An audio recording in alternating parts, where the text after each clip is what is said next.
Yes, yes, good. All right, good. Like it.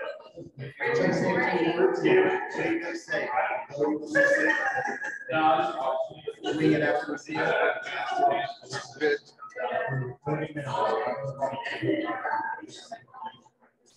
Good.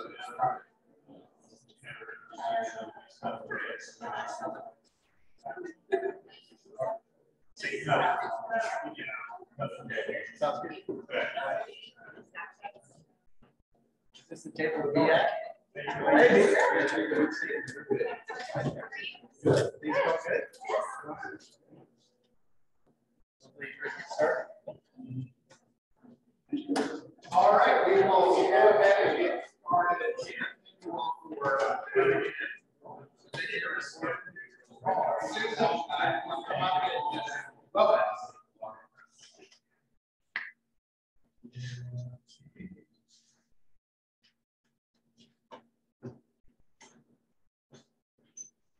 Good morning, everyone. Good morning, Susan. I think I know you all, but I'm Susan Turner. I'm the Executive Director of the Terre Haute Children's Museum, and I'd like to welcome you to the museum today for the Chambers Community and your update. You are sitting in our brand new multi-purpose room. This room has been on the list of to-dos since the very first day that I walked into this building 3.5 years ago. My office manager met me at the door and said, "Hi, I'm Tess. What are you going to do about that theater space?" I was like, "Hi, Tess, I'm Susan. Can I have a tour of the building?" So this space used to have a slanting floor. There's a 8-inch grade difference from right about the middle of the room to the back. It literally was a theater. There was theater seating in here. There were no windows. It was very dark. Not very conducive to children learning about science, technology, and engineering and math. So over the last year, we've worked with Carrie Grandmeyer from Holder Design to redesign and imagine what this space would look like. And Michael Shaw and his team did the project for us. So we're very excited to have this space. We used it this summer for summer camp. It has been so well received. I love my flat floor. I never knew I'd be so invested in floor space. We have roof storage with the built-in closet here. The mayor asked me, like, where are the taps for the bar here? Tabletop science. So this is actually a whiteboard, so you can actually write on the wall, which is really cool. So we really try to make the space as functional as possible, and then obviously adding in windows has made a huge difference in this space. If you would like to use it for a meeting or for a gathering, please feel free to reach out. It is rentable, and we can do all kinds of things in here. So thanks for being here today.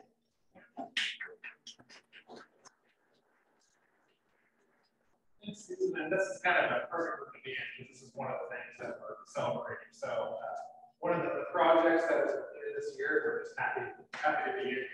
So thank you all for joining us this morning. Really excited to give a mid-year update on the community plan, and really just on the community as a whole. I want to first just talk a little bit about what the community plan is.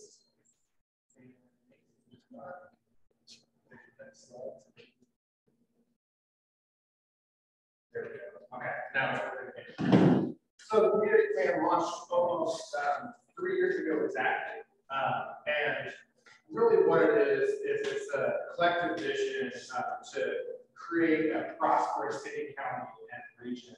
And it's a chamber.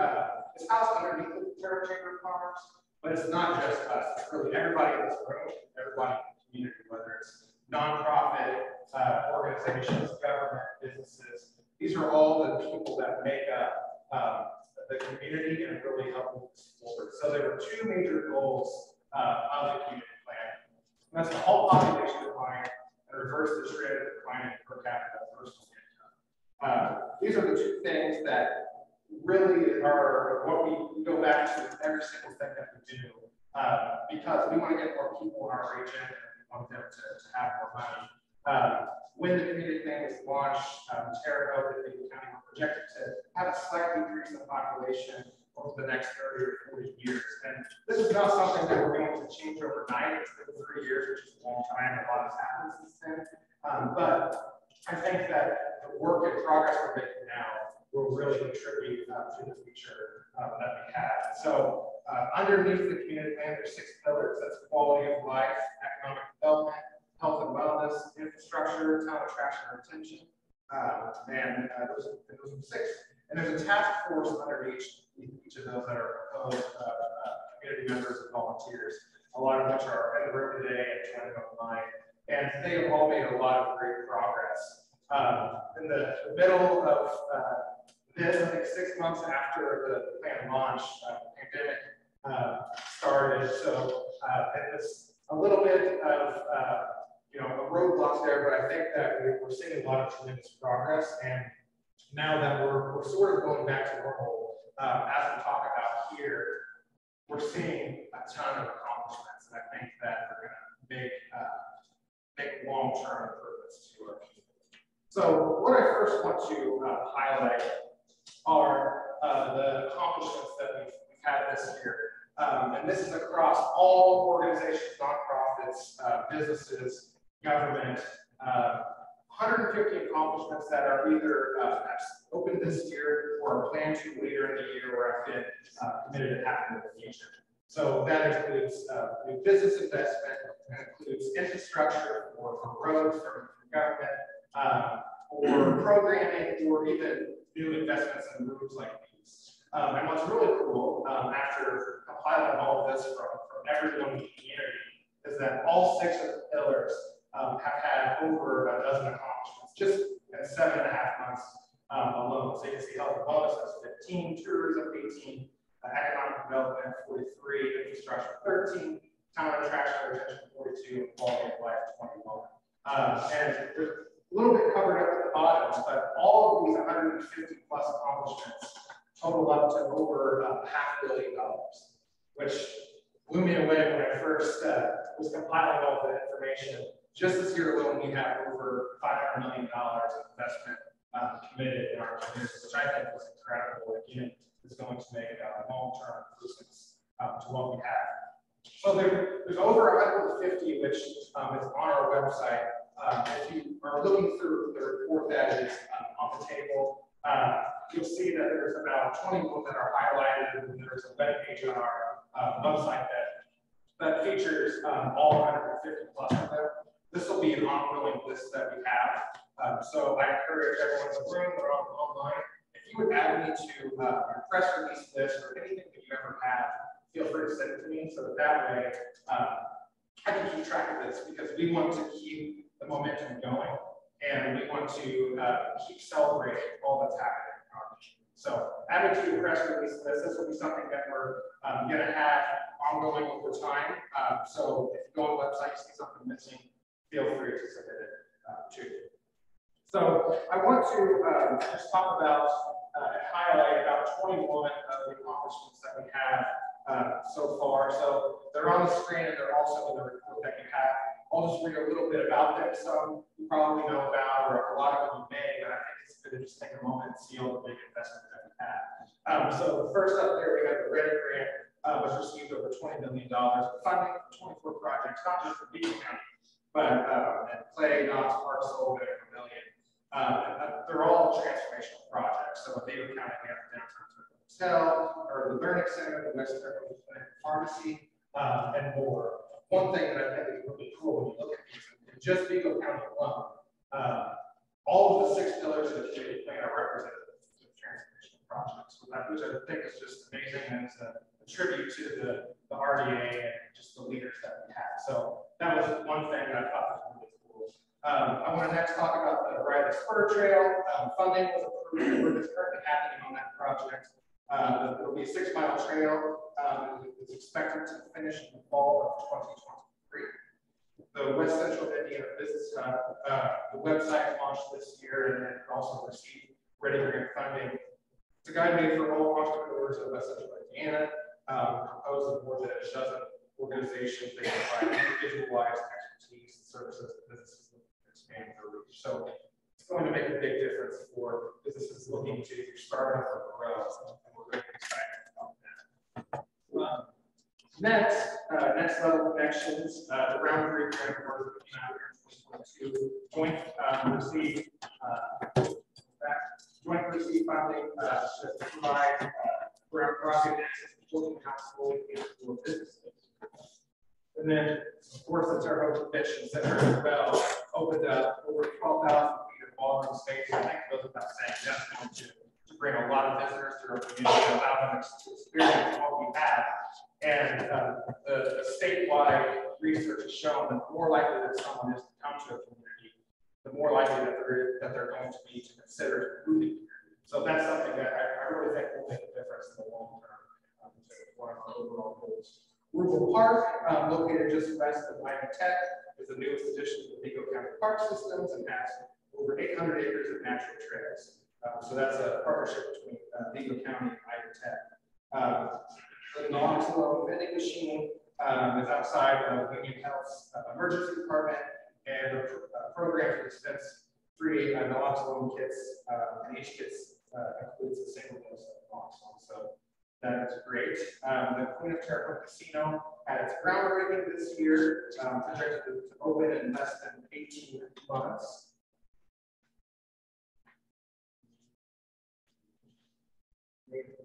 Actually, I'm good on this here. So the Strong Neighborhood Mini Grants, United Way of Wabash Valley awarded funding for 14 neighborhood improvement projects across the community. Turn to the River Phase 1. Okay.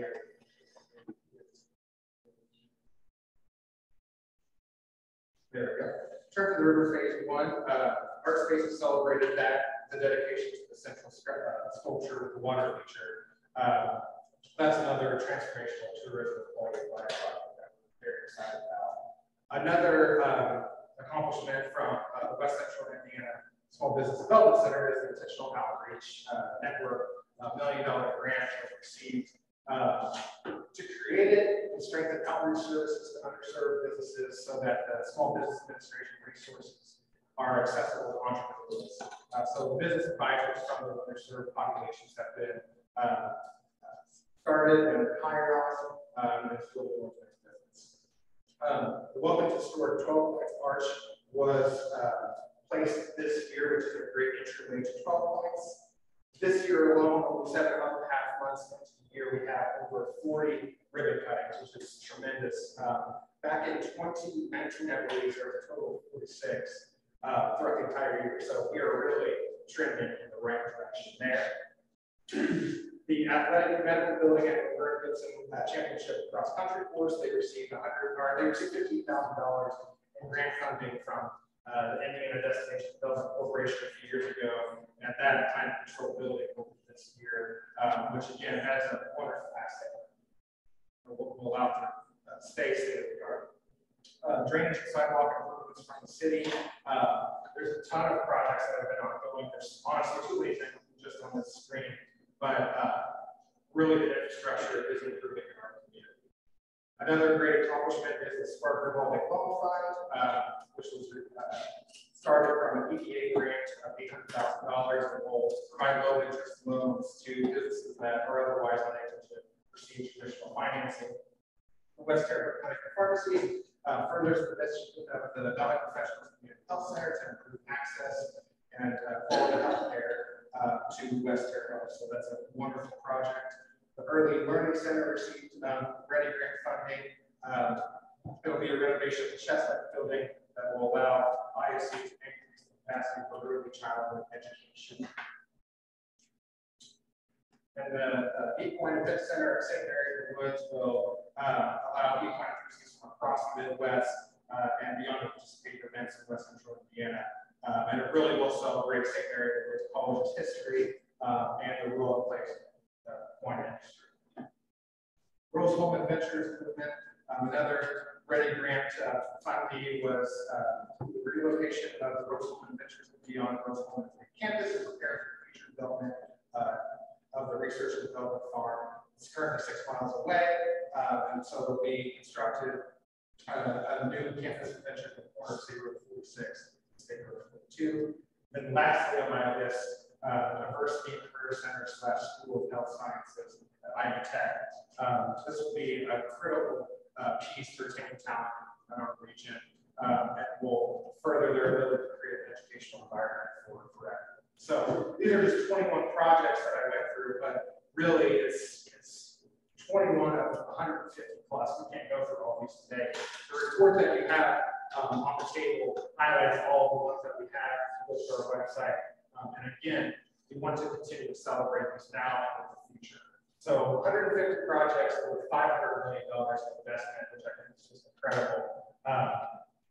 We will see progress come out of this, hopefully affecting the two main key performance indicators that we have.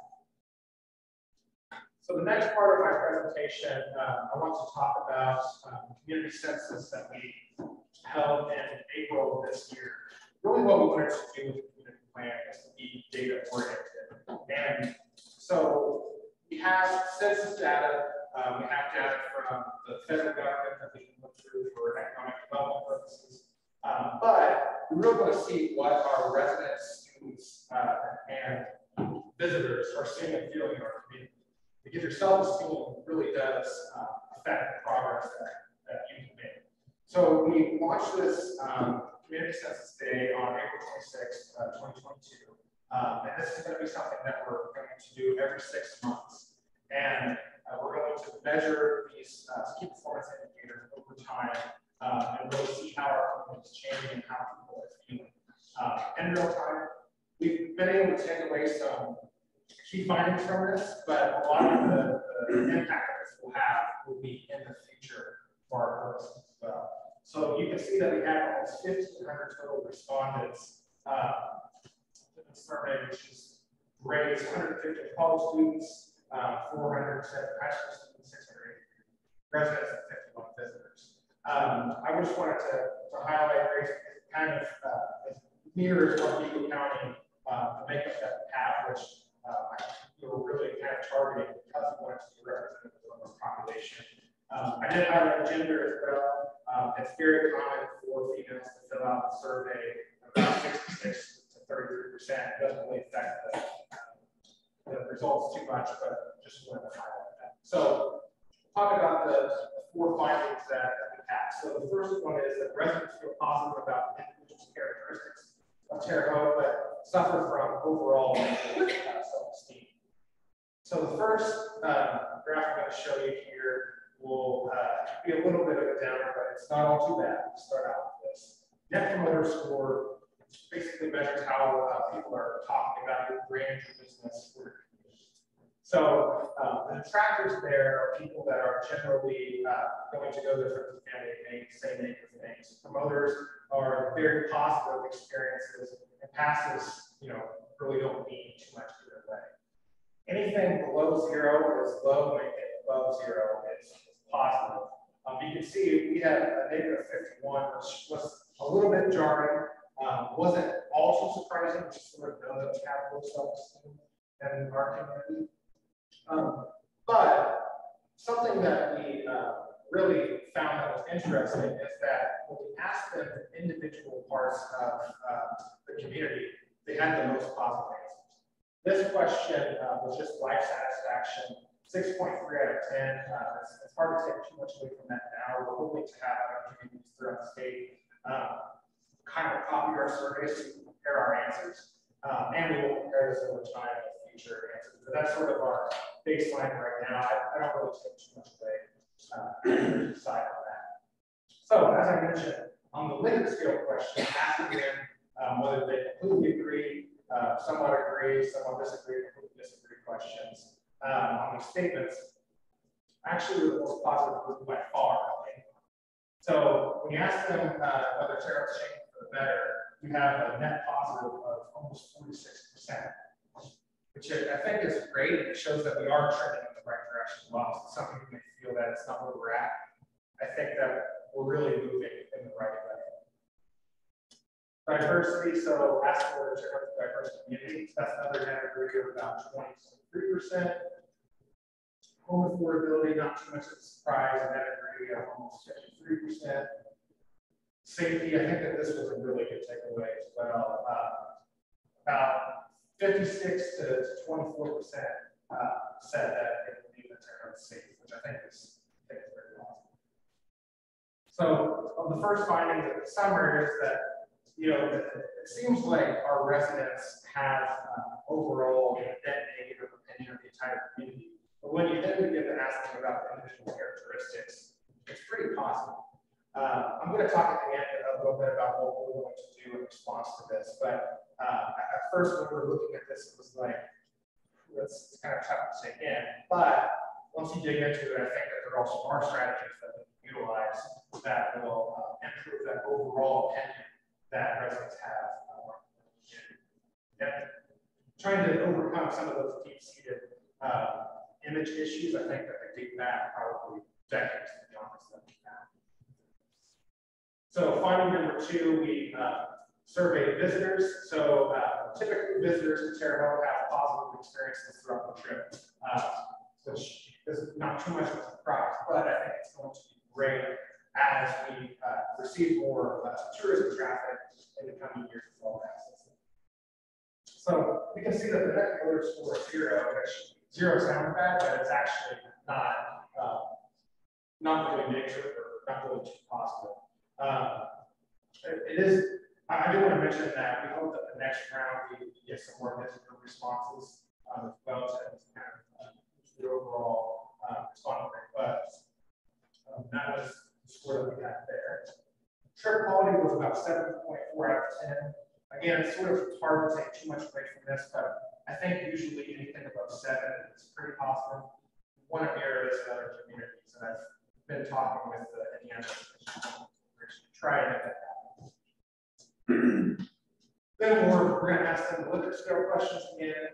Terre Haute's a beautiful city, net degree of 39%, which I think is really good. This is a big takeaway. I'll visit Terre Haute again in the future. 52% net degree on that. Only about 17% said that they wouldn't probably come back. So that is a very positive result. Asking the diversity question actually is higher than residents at a degree of 30%. So again, the net promoter score is 0. I think that there's some room for improvement there, but we're starting at a pretty good baseline. And they did, behind the residents, have the second most positive average liquor scale questions. And it was a great thing. 70% of visitors agree with that. The third finding is that the majority of high school students plan to attend college, but are reflecting on whether they can stay in Terre Haute after graduation. So I just wanted to show this because it highlights their post-graduation plans in their mind. This isn't necessarily what they're going to do because you're going to find that the ones that attend college after graduation is actually lower than what they do by action. But I do think it's good to understand their mindset and see what they're currently thinking, because this represented a sample of freshman, sophomore, junior, and senior high school students. So almost basically 2/3 said that they do plan to go to a 4-year college, and almost 75% said at least a 2-year or a 4-year college. Good to understand where they're headed. Is that one positive from the high school students? So they do say basically overall that Terre Haute is a good place to live, net degree of 16%. A pretty high number of either agree or disagree. I see that as an opportunity of, in the long term, being able to influence the students in one direction. But I think we know high school students are still kind of figuring things out. So they're always going to be sort of in that middle, maybe not too strong. There's a lot to do in Terre Haute, Vigo County. This was a net disagree of 35%. I think that we're beginning to see some, as we highlighted our accomplishment list, some opportunity to improve this number. But what I would like to baseline this against other communities is that just sort of like residents, high school students are sort of starting at a headspace that's going to be negative no matter where they live. So it's hard to baseline how bad or how low that number is.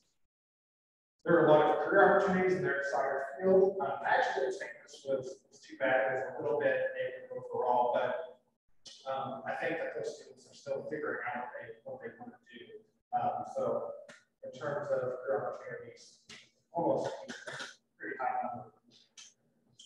I would consider living, taking a job, and or taking college in Terre Haute upon graduation. Again, basically right in the middle there.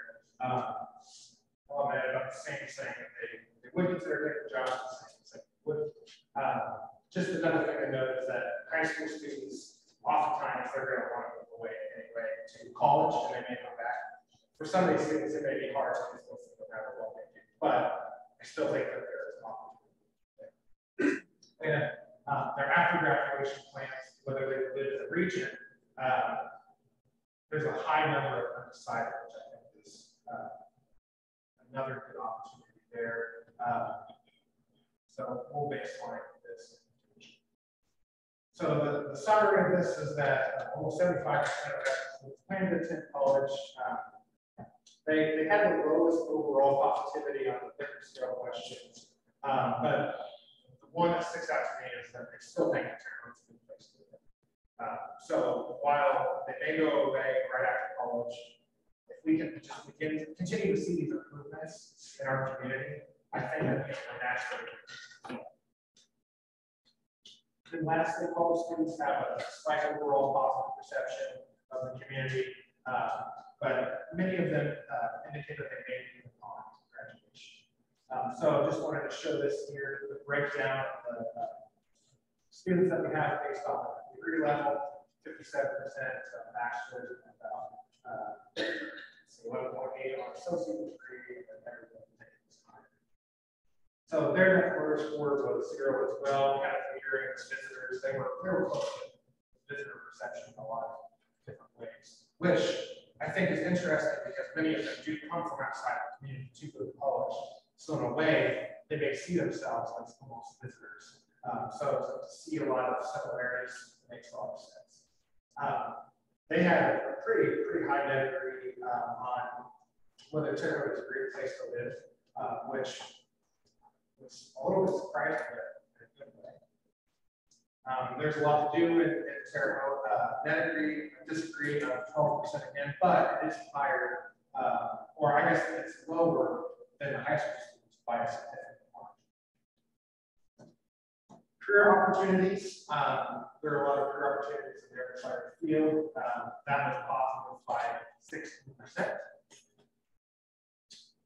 But just a little bit in the negative of estimating whether they would consider taking a job after college, which again, if they come from outside of the region, I think you do want to try to get them to stay, but you're going to see no matter what community you're in, especially at college now, that it's probably going to be about like this. I'd be very interested to benchmark this with Lafayette, Fort Wayne.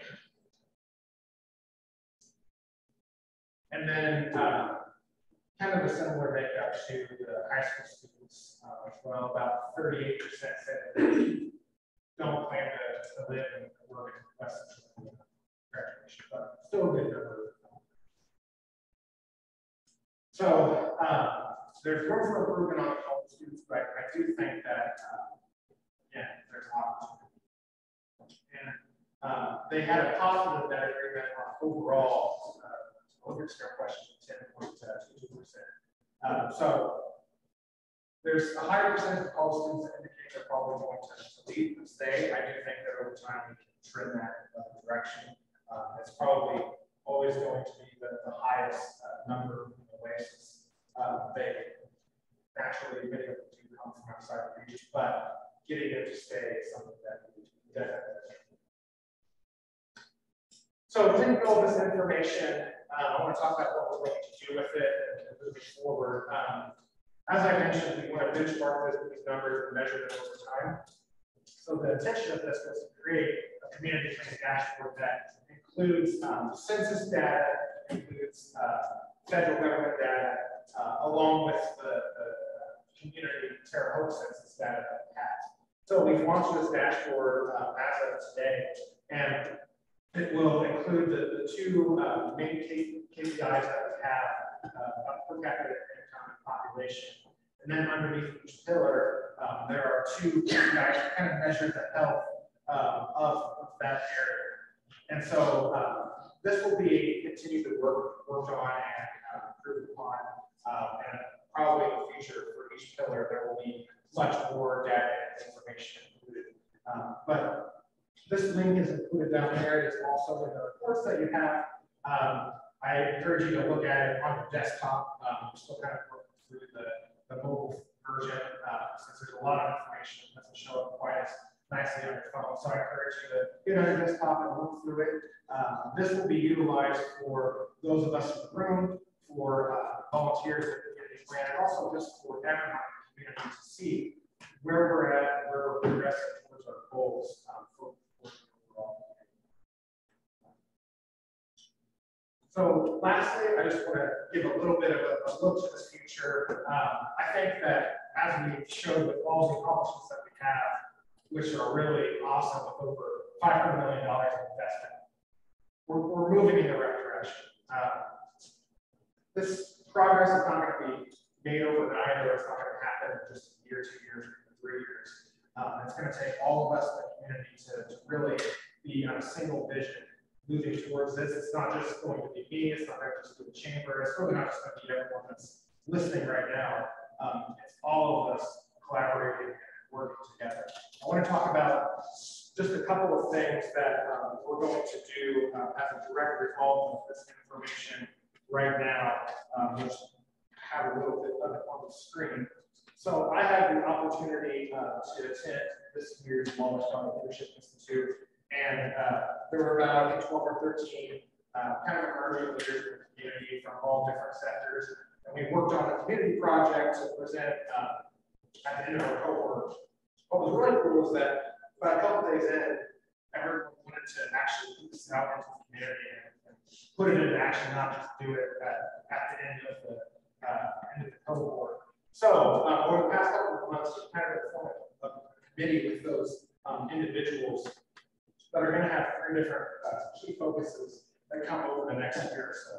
So first is going to be researching key past issues that may cause deeply embedded community self-esteem issues, and then giving some strategies on how to overcome those. Second is creating a Love Where You Live campaign, and then third will be developing strategies to get residents not born here more connected into the community. What was one thing that through the data, but also the conversations that I've had since I started this role, is that a lot of the professional level individuals that we have that have moved to our community from outside of the community, who are non-native residents, have had a little bit of a hard time getting connected in, and they feel like they don't know what's going on. So I think that by developing some strategies on how to improve that, we'll make some dent into some of the issues that we've spoken about. The Chamber is working on online reputation management, so the research Terre Haute, just the overall sentiment online to help to improve that, and then creating a online video incorporating all of our assets and bring people in the community that kind of gives a good vibe of what we have without just telling people. There's going to be more information on that soon. And then lastly, I've surveyed our community plan co-chairs and task force members to just gauge all of you and all of those that are online as well about what's the best structure of the community plan and our task forces to have the biggest impact on these goals. I think that we're not married to one individual thing, so I'm really excited. I think Kristen's excited as well about where we're moving on these things. So there will be some updates happening probably over the next 6 months or so to really maximize the effectiveness of our task forces. So the last thing that I want to just touch on is that together we'll create a prosperous city, county, region. As I said, it's not just going to be me, the chamber, it's really all of us. So that is the end of my presentation. I want to invite Steve Holman up to just give a couple of words. I'm going before the mayor. I guess they don't stay with the Thank you, Josh, for this presentation. My mind goes back to 30 months ago, when most people in this room were sitting around the table and said, could our community be something different in the future than it is today? And what I was most excited about was seeing just a lot of heads go, absolutely, it sure can. Well, how's that going to happen? You need a plan, you need funding for the plan, and it needs to be so multi-factor, multi-dimensional in nature. And a lot of good minds, all of your minds came, and hundreds, really literally hundreds behind you to get together and get some momentum of saying, could we be intentional about it? Could we have foresight into it? What's practical, but what would be intentional, but transformational in nature? And kind of radical in nature. Now, we're 24 months. I think if it stood and said, all right, we were in this room, go back 2 years, and said, we want to describe the progress we'd like to be in 24 months, and I think we've exceeded it. And I think if we sit here now and say 36 months from now, what's it going to look like? I think it's going to exceed it. Many of our organizations, while you don't see it yet, because it's in that reorganization, redesign part, obviously you can help. Lawyers in the area is totally, our strategic plan is so different because of this plan than it was when we started. It'll impact this community for decades. What's happening? We're actually placed health nutrition navigators in the school system. They started in January, but if you don't know about it yet, we'll decide it well, but it'll be transformational for the school kids. What United Way is doing is said we're going to change the entire way United Way is thought about and impacts this community. This plan informed that in a huge way, just a huge way. And so it's a lot of things that aren't yet kind of out there in front. Yes, you see the convention center. Yes, you know the casinos coming. Things like that, they kind of get a lot of press. But I will say the underpinnings of the transformation of our community have been put in place. There's a lot to do. There's a lot more to do. I had the privilege of recruiting a physician here recently, just started last week, Dr. Mike Community. Somebody may know that because he's actually a Terre Haute native. You don't know about the family here, but he's a very accomplished orthopedic surgeon. In fact, he was coming from the third highest diamond in the nation over there just north of kind of Fishers there, working for IU. And he's in our community. Started last week. He's booked out already like 2 months, something like that.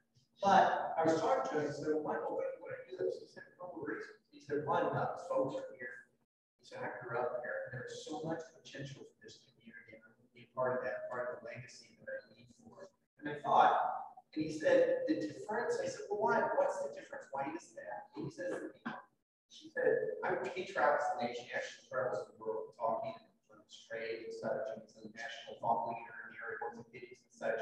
But he made a comment, this is what I believe, that the people in Terre Haute and the Wabash Valley care.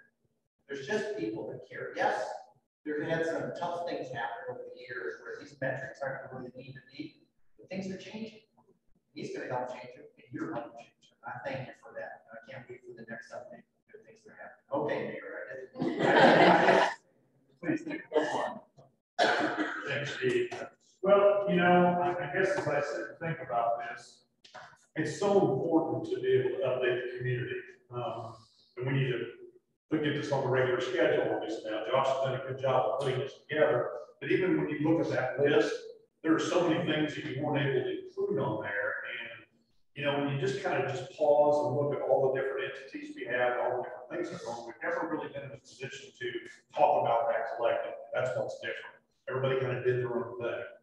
I was in Carmel last week for a couple of days for a mayor's conference, and well, Carmel's just a different place these days. I didn't even recognize some of it, but they're unique. What they're doing is unique. And I was thinking, okay, how do we continue to make Terre Haute unique and stand out?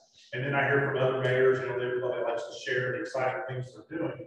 But most of the things are, you know, very unique to their community too. And when you look at our plan and having the opportunity to get ready funds, another round of ready funds coming next year, casino money coming in 24, and having ARPA funds available to us, the city and county.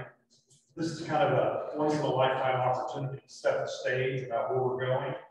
The city of Terre Haute itself, just because I didn't get Josh all the information he wanted for his presentation, couldn't get to it because we're working on a budget. We've got $300 million worth of stormwater and wastewater projects that will happen over the next 20 or 30 years, depending on if they agree to the 30 years we've asked for, maybe 20 years. And I've got $200 million worth of infrastructure projects, so streets, sidewalks, and parks related upgrades. So the quality of life pillar, the infrastructure pillar are both really important to what we're doing as the city of Terre Haute. But then when you start adding in all the other pieces and all the other pillars, it's like, it's way bigger than 500 million. You know what I mean? It really is. It's probably, you know, getting close to $1 billion over the next 10 to 20 years. It's a significant amount of local investment. And so that's what I'm excited about, because I see what's coming. Everybody's getting on board with this. We just got to tell our story to the public. That goes back to the negative perceptions. You know, they hear some positive things, but there are 100 others that they don't know about. And that's our fault for not doing that. So we have this opportunity to start going public with all of this, get people to look at this information, recruiting when it comes to that. We've got to work on housing, workforce development, all those things that we all talk about will be a significant formal part of this plan. So, I mean, it's amazing. I mean, I'd love to be able to brag about what's going on in Terre Haute County. I did last week with a few mayors, and they're like, yeah, no, it sounds like you've got a lot going on. We're going to be having some opportunities to be on some podcasts and things from that state level with other folks that will help us tell our story, but we've got to tell our story locally here too, because we have a lot of that old thinking negativism still out there. It's shrinking every year, but there's still people out there that think there's nothing to do with Terre Haute, there's nothing going on, and there are tons of things. I mean, just absolutely amazing things going on in our community. So I thank all of you for helping with this. We need more people coming to the table. The collaboration and the energy comes from everybody jumping in and being involved. So I'm just glad to be a co-chair. We continue to do that. As I met with our staff for a budget this year, I told them to start thinking about the community plan and the things that we're doing. How does it fit in, which category?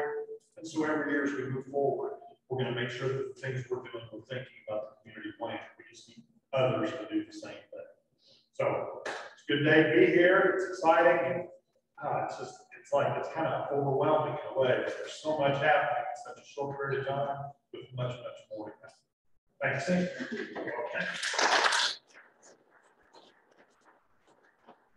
That last thing I would have mentioned in the report is that the intention of moving forward is to compile all the things happening. So I only highlighted 21 today, but there are 150 plus, and honestly, that's not everything either. The number, the $500 million number, is only what I was able to compile from everyone, so probably is higher. So I encourage you to scan that QR code, look at that page. We'll be updating it over time and really hoping to just inform everyone what is happening, and so that you can look at that list and really see everything, because it took about 3 weeks to get everything together, which it's going to be easier now, but it's really awesome how much we have. So thank you both, and with that, I will move that.